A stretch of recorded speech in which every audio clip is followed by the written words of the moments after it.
जो आपको प्रथम मंत्र दिए जाते हैं, जिसमें 5 नाम तो इन कमलों के खोलने के हैं जो कंठ कमल तक हैं, और त्रिकुटी कमल तक हैं जो हैं, और ऊपर फिर हम आपको जो 2 मंत्र इसमें दिए गए हैं, प्रथम और लास्ट 7 मंत्र का ये प्रथम मंत्र आपको दिया जाता है। तो ये सब कमलों के अंदर से हमने जाना पड़ता है। मूल कमल में गणेश जी है, स्वाद चक्र में सावित्री ब्रह्मा जी, नाभि चक्र में सुंडी के पीछे ने नाभि के पीछे उसमें विष्णु और लक्ष्मी जी, और हृदय कमल में महादेव पार्वती जी, कंठ कमल में दुर्गा शेरा वाली। तो हम जो आपको 5 नाम दिए जाते हैं, इन 5 नामों से आपका ये कमल खुल जाएंगे, और फिर हम त्रिकुटी पर जाएंगे। त्रिकुटी पर आप जाने के बाद इस 2 मंत्र का जो जाप है, सतनाम में जो ओम मंत्र है, इस ओम मंत्र की जो कमाई है, इसका धन है, ये जो आप सिमरण करते हो, ये वहां त्रिकुटी के ऊपर इसका हिसाब वहां किया जाएगा। गीता जी अध्याय नंबर 18 के श्लोक नंबर 62 में कहा है कि तू सर्वभाव से उस परमेश्वर की शरण में जा, उसकी कृपा से ही तू परम शांति और शाश्वत स्थान अर्थात सतलोक को प्राप्त होगा। गीता अध्याय नंबर 18 के श्लोक 63 में बताया कि मैंने जो ये ज्ञान तेरे को गीता का दे दिया, सारा विवरण बता दिया। मेरी शरण में रहना है तो मेरे में मनवाला हो, मेरा भजन कर, मेरे ही पास रहेगा। गीता जी अध्याय नंबर 18 के 63 और 65 में कहा है। फिर कहा कि तूने उसकी शरण में जाना है जो 18वें अध्याय के 62वें श्लोक में जिसके विषय में कहा है, और 15वें अध्याय के प्रथम और चौथे श्लोक में कहा है। उसकी शरण में जाना है तो सर्वधर्मान परित्यज माम एकम शरणम व्रज। मेरे लेवल के, मेरे सत्र की जो ओम नाम की कमाई है, वो मुझ में छोड़ के उसकी शरण में तू जा, फिर मैं तुझे सब पापों से मोक्ष कर दूंगा, मुक्त कर दूंगा। ओम नाम की जो कमाई हम करते हैं, पहले क्या गलती करते रहे, ओम नाम की साधना करके ऋषि महर्षि कहाँ चले जाते थे? ब्रह्मलोक में। और ब्रह्मलोक एक बहुत बड़ा रेस्टोरेंट है जहाँ सबसे ज़्यादा नाचने गाने बकवाद सबसे ज़्यादा उस ब्रह्मलोक के अंदर है। जैसे आपने मार्कंडे ऋषि और इंद्र की कथा सुनी। मार्कंडे ऋषि साधना कर रहा था, तप कर रहा था। साधना करते हैं, तपस्या हठ योग करते हैं तो उनकी समाधि ऊपर पहुंच जाती है। उधर से इंद्र को ये बात अच्छी नहीं लगती कि कोई तप करके तेरी इंद्र की गद्दी प्राप्त ना कर ले। वो तप और धर्म जो यज्ञ होती है उनको खंड करवाता है। उसने अब एक उर्वशी भेजी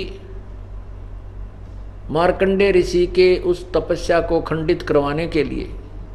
उर्वशी खूब डांस किया, नाची कूदी, सब आखिर में लास्ट में निवस्त्र भी होगी। तब भी मार्कंडे ऋषि ने उसकी तरफ विशेष आकर्षण नहीं किया, बिल्कुल ही नहीं किया।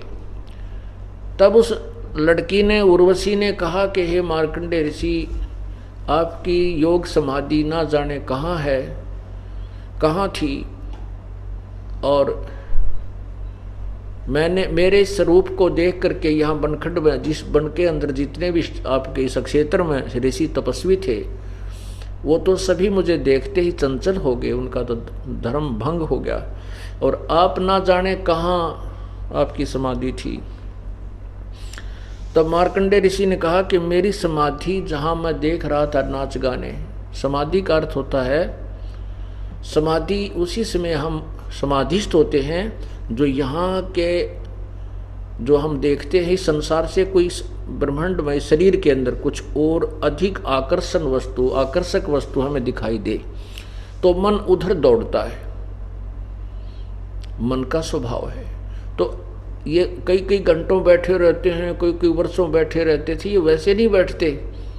अंदर ये जब समाधिस्थ हो जाते हैं तो इस शरीर के अंदर एक ब्रह्मांड का पूरा इसके अंदर चित्र बना हुआ है, जैसे टेलीविज़न के चैनल होते हैं, और जौन सा भी चैनल ऑन हो जाता है उसी चैनल पर नाचने गाने जो भी उस पर कार्यक्रम आ रहा है, ये मन उसको देखने लग जाता है। ऐसे ही हमारे शरीर में जो चैनल हैं, जौन से भी चैनल का ऑन हो जा किसी ऋषि का तो उसको देखता रहता है, तो उसका सहस्रार कमल जो है चैनल वो ऑन हो रहा था मार्कंडे ऋषि का, और उससे उसकी समाधि ब्रह्मलोक में, यहाँ बैठे आंखें थोड़ी खुली हैं और वो ब्रह्मलोक में वो पहुंची हुई थी समाधि। तो वहाँ क्या बताया, और उसी को उसने बताया मार्कंडे ने कि मेरी योग समाधि वहाँ गई हुई थी जहाँ पर जो नाचने वालियों को मैं देख रहा था वो तेरे जैसी तो सात सात बांदी थी, सात सात बांदी यानी 7। तो उनकी नौकरानी के तुल्य भी सुंदर नहीं है उस ब्रह्मलोक में जो मैं समाधि से उन औरतों को देख रहा था। इसलिए तेरे से कोई सुंदर हो उसको भेज।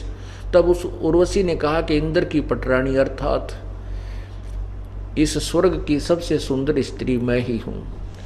कहने का भाव इस दास का ये है कि हम ये जो स्वर्ग महास्वर्ग ब्रह्मलोक इसको प्राप्त करने के जो पापड़ बेला करते वो क्या है, वो एक रेस्टोरेंट है।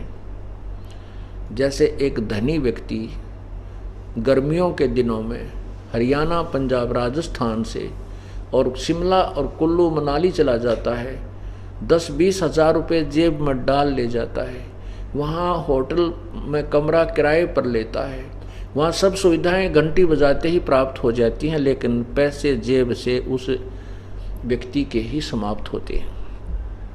वो अपनी पूंजी को नष्ट करके ख़त्म करके मुंह लटका के फिर इसी कर्म क्षेत्र में आता है जहाँ उसकी दुकान और बिजनेस या कोई व्यवसाय है। ऐसे ही ये स्वर्ग जो है ये रेस्टोरेंट हैं, वहाँ हम यहाँ कमाई करते थे, पुण्य आदि कमाते थे, साधना करते थे। स्वर्ग महास्वर्ग में देव बन के अपनी पूंजी को नष्ट करके अपने बर्बाद करके उस कमाई को भक्ति को, और फिर यहीं 84 लाख योनियों में धक्के खाते रहते थे।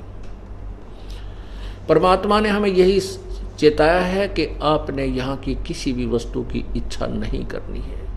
इंद्र दा राज कागदा बेस्ट ना भोगा इंद्राणी नु, सुख दे पास हो रंबा आई जाका ध्यान लग्या निर्वाणी नु। हम सतलोक जाने के तभी योग्य होंगे, पात्र बनेंगे जिसमें हमारी यहाँ से इच्छा हट जाएगी। इंद्र का राज हो, या तो एक सरपंच बन जा, या कोई क्षेत्रीय चेयरमैन बन जा, MLA बन जा, मंत्री बन जा तो कहना है क्या, और मुख्यमंत्री बन जा तो वाह वाह तेरे की। परमात्मा कहते हैं अगर इंद्र स्वर्ग का भी राज हमें दे वो हमें नहीं चाहिए। इंद्र दा राज कागदा बेस्टा, ओए होए, स्वर्ग का राज्य भी, इंद्र का जो राज है, स्वर्ग का राजा है, देवताओं का राजा है, उसका राज्य भी हमारे लिए तो कौवे की बीट है, यूजलेस है। तब हम सतलोक चलेंगे।